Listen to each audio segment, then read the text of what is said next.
skema apa dalam rumus tulis R kan. So modulus DC tu itu bukanlah modulus.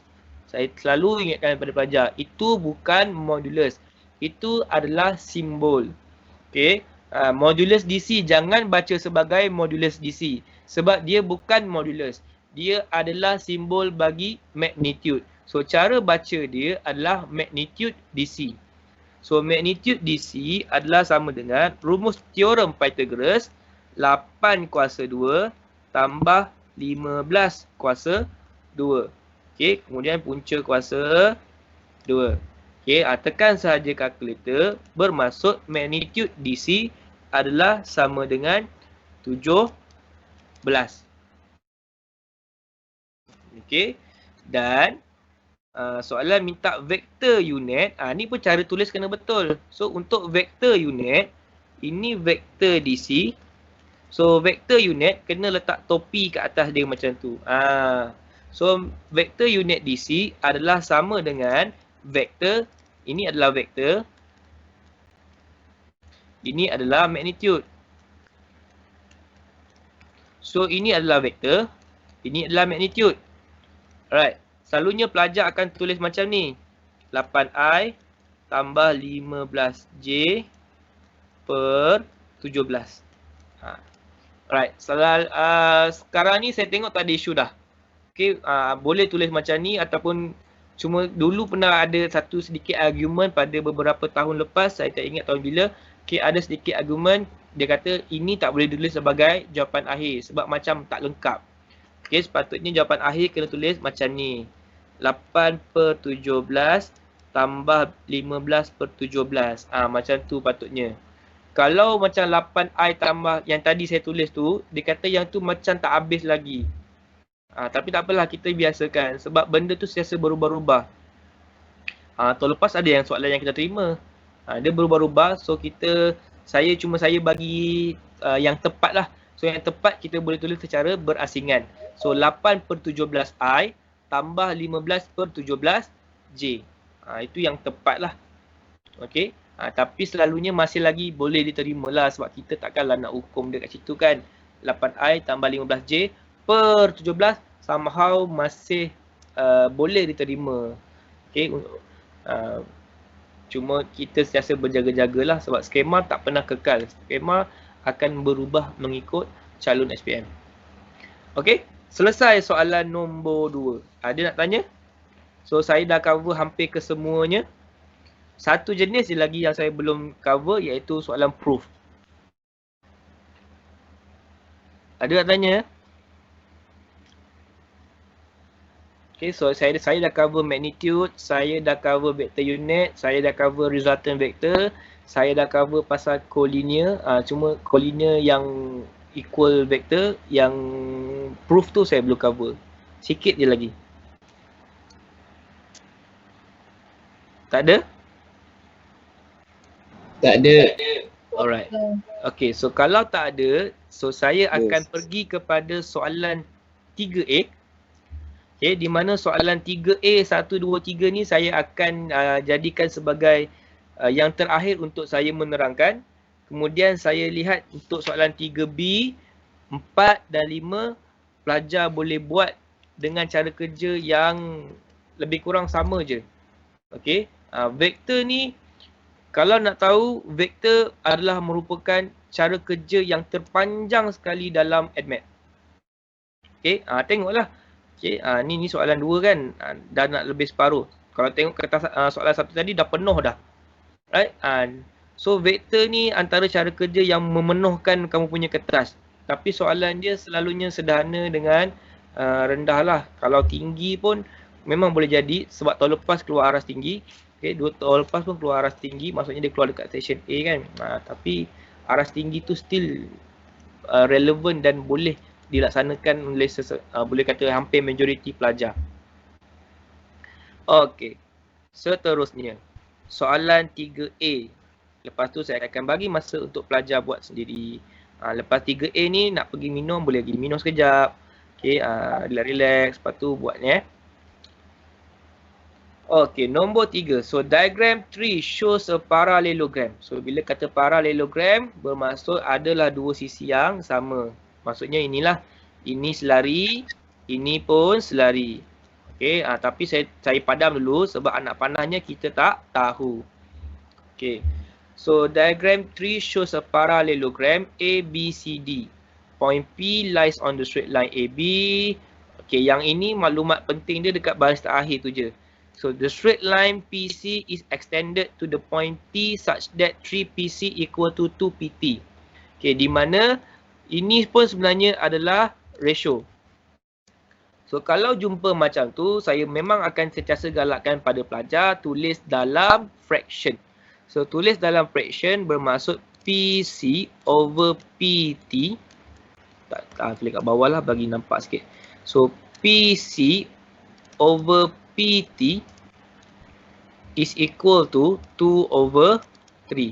Pindah-pindah je. PT pindah sebelah jadi bahagi, 3 pindah sebelah pun jadi bahagi.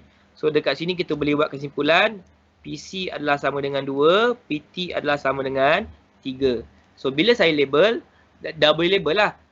PC nisbah dia 2, PT nisbah dia 3. Bermaksud CT nisbah dia 1. Sebab P sampai T 3 nisbahnya. Okay, PC 2, so C ke T 1. Right? Melabelkan dahulu. Okay, dan di bawah diberi lagi maklumat tambahan. Okay, kita lengkapkan lagi. Vektor AD sama dengan A. Label. Anak panah jangan salah. AB sama dengan 8P. Okay, A ke B sama dengan 8B. AP, PB. Alright, ada lagi ratio. Saya keluarkan AP per PB sama dengan 3/1. Kemudian dia bagi satu lagi ratio. DY per YC sama dengan 3/1. Bermaksud AP sama dengan 3, PB sama dengan 1. So AP 3, PB 1. Bermaksud A ke B adalah 4. Kan?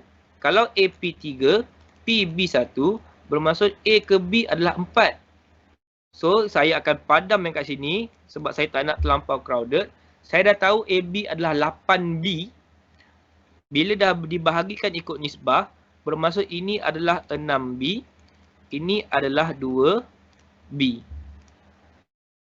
Okay, ni anak panah dia. Faham tak? Faham. Okay. Faham. Alright. So, still ada lagi yang boleh kita labelkan. Alright. Sebab dia kata DYYC pun 31. DY 3, YC pun 1. Nak dijadikan cerita, ini kan parallelogram. So, bila kata parallelogram, bermaksud ini pun mesti sama dengan sebelah kiri. Bermaksud ini pun adalah A. Jadi dekat sini pun saya boleh labelkan lagi sebagai 6B. Okay. So dekat sini pun saya boleh labelkan lagi sebagai 2B. So dia punya label tu boleh kata sangat crowded lah. Maksudnya maklumat dia dekat sini dah sangat-sangat lengkap. Okay. So tapi kekurangan dia satu pula. Bila dah tersangat lengkap, selalunya pelajar ni dia akan confuse lah nak gunakan laluan mana sebab banyak sangat laluan yang boleh pakai. Jawapan saya, pakai je lah sahaja laluan mana yang kamu pilih. Yang selagi ada dilabelkan. Okay, tak ada masalah pun. Okay, so question 3. Untuk soalan A1, dia minta vektor PC. Okay, so untuk dapatkan vektor PC, berdasarkan rajah yang saya nampak yang paling senang adalah PB tambah BC. So kalau kamu perasan, question 1, question 2, question 3 mesti akan mulakan dengan resultant vector. Tapi sekarang tak semestinya lah. Tapi saya boleh garanti setiap soalan vektor akan ada pasal resultant vector. So free marks. So kenapa tak nak score? Mesti score. Okay. So PC adalah dengan PB tambah BC. So PB ada tu labelnya adalah 2B. Anak panah dia pun betul. So BC pun label dia adalah A. A terus jawapan. So itulah jawapan dia nombor 1. Selalunya ni 1 markah je ni. Okey, soalan nombor 2. Vektor AY. Okey, tengok balik kat situ. So vektor AY, AY sini.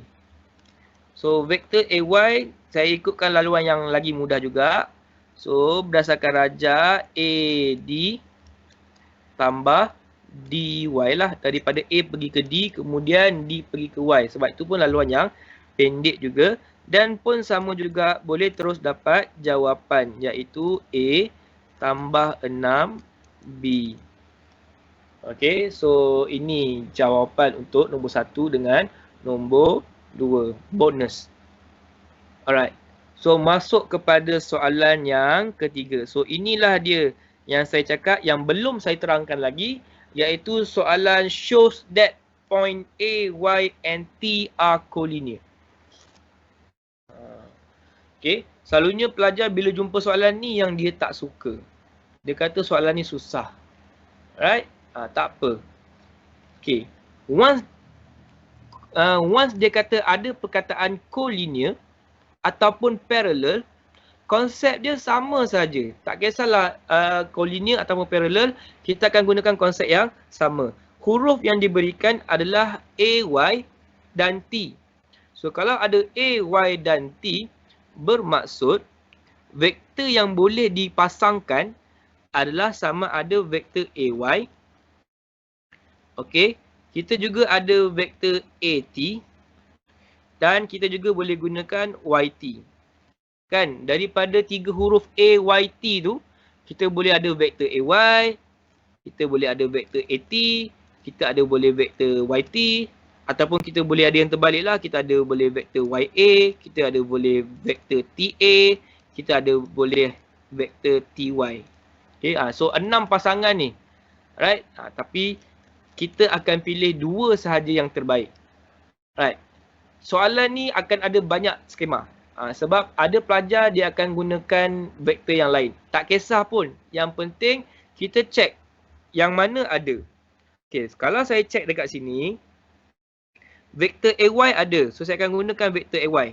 So once saya guna vektor AY, yang ini semua tak boleh pakai lah sebab dah terbalik kan. Okay, so saya akan pakai vektor AY sebab vektor AY dah ada pada soalan A2.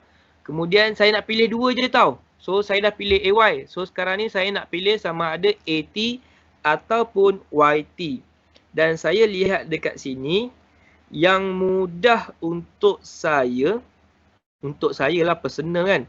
Yang mudah untuk saya adalah AT. Okay, sebab YT tu macam tak reti pula nak cari kan. Okay, so AT tak ada, tetapi AT macam lagi mudah nak cari daripada YT. Okay, kalau nak kata sekarang ni dua-dua tak ada. Tapi yang mana mudah untuk dicari.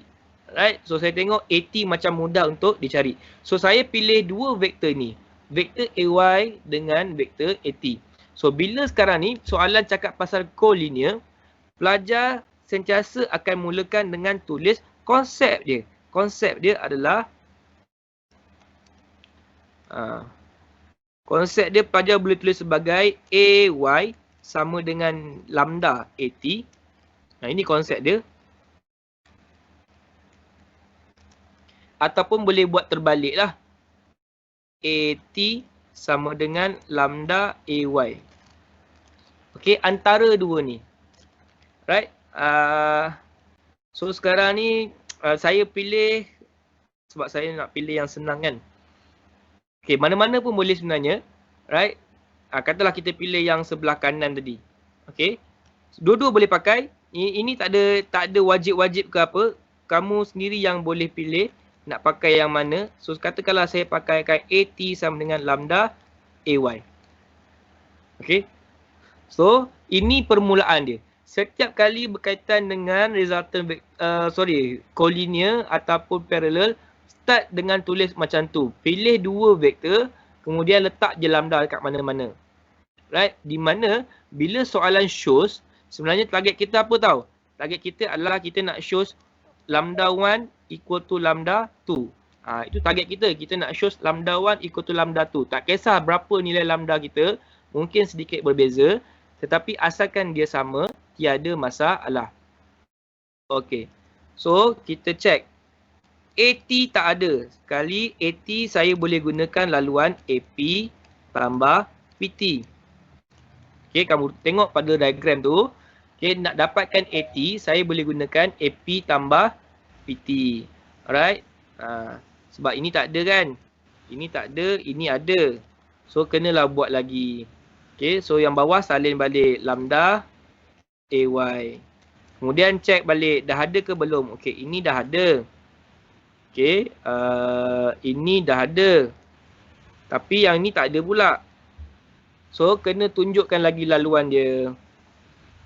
Okey, so bila tengok PT, tengok daripada P ke C adalah 2. Daripada C ke T adalah 1. Bermaksud daripada P ke T adalah 3. Okey. So kalau saya nak gantikan PT dengan apa yang sesuai, okey. Setuju tak kalau saya tulis macam ni? Vektor AP tambah saya pilih 3/2 PC. Yang ni dah memang ada. Okey. So saya pilih AP sama dengan 3/2 PC. Bermaksud saya katakan bahawa PT adalah sama dengan 3/2 PC. Okey, kenapa saya pilih itu? Sebab first P sampai T adalah sama dengan 3. Kita boleh tulis dalam bentuk ratio. P ke T tadi, kita boleh tulis dalam bentuk nisbah macam ni kan. P ke T tadi, nisbah dia 3.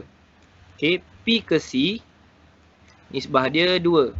So, PT sama dengan 3/2 PC. Kenapa saya pilih PC? Sebab PC dah ada pada soalan A1. Sebab tu saya tak pilih CT. Padahal boleh je saya pilih CT. PT sama dengan 3 CT kan. Tapi saya tak pilih CT sebab CT tak ada. Yang ada adalah PC. So saya decide untuk gunakan PT sama dengan 3/2 PC. So soalan ni, soalan vektor ni dia pelajar dia memang kena kait bila berkaitan dengan nisbah tu. Dia kena kait dari segi jumlah nisbah dengan sebahagian nisbah. Okey, sebab kadang-kadang macam yang saya tulis warna merah ni, dia tak bagi pun dalam maklumat. Okey, dalam maklumat dia hanya sekadar bagi ni je. Yang ni lah, yang tu je dia bagi. So kita sendiri kena tahu macam mana nak olah. Sebab dia boleh jadi 3 pair of vectors yang sesuai. Okay, so saya pilih 3/2 PC. Alasan dia sebab vektor AP dah ada, vektor AY dah ada, vektor PC pun saya dah ada. So itu je alasan dia. Sebab saya mencari vektor yang saya nak gantikan yang dah ada. Tak payah nak cari lagi dah. So once dah ada, saya buatlah penggantian. So AP adalah 6B. 3/2 PC daripada soalan A tadi, 2B tambah A sama dengan lambda AY. AY dalam kurungan A tambah 6B. Okey, harus diingat tajuk ni tak ada pindah-pindah Kita ada compare saja. So kembangkan dengan elok. Okey, so 6B tambah 3B tambah 3/2A. Okey, ni saya kembangkan laju-laju ni, saya harap pelajar fahamlah kenapa dapat macam tu kan. Sama dengan lambda A tambah 6 lambda B. Tak habis lagi sebab 6 boleh tambahkan dengan 3 kan.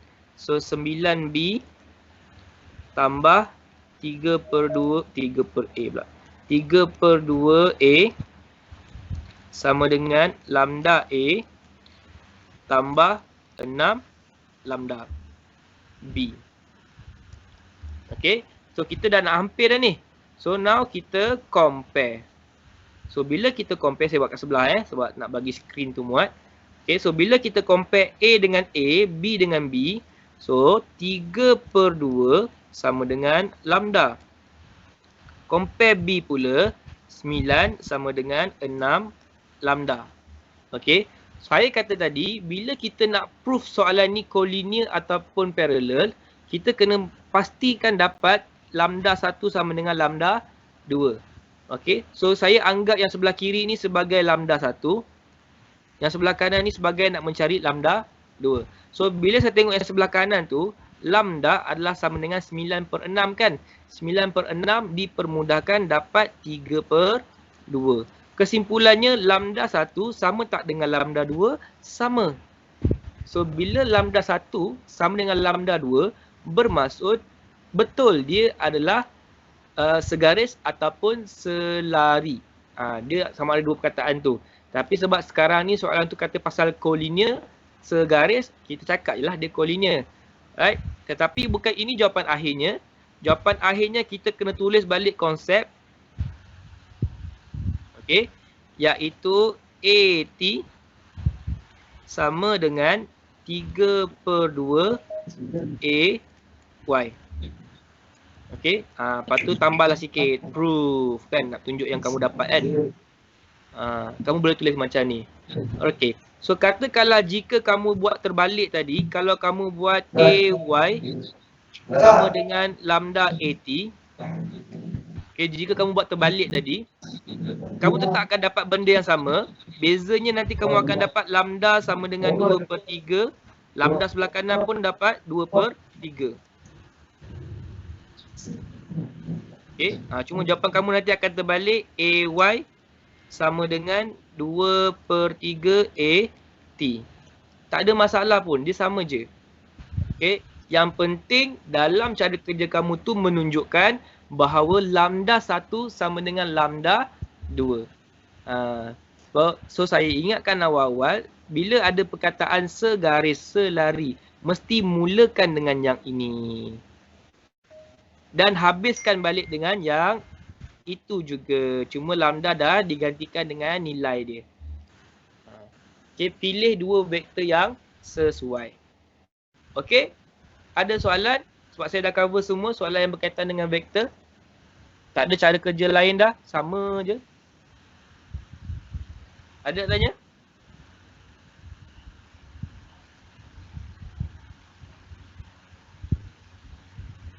Tak ada. Okay, so sekarang 3.5.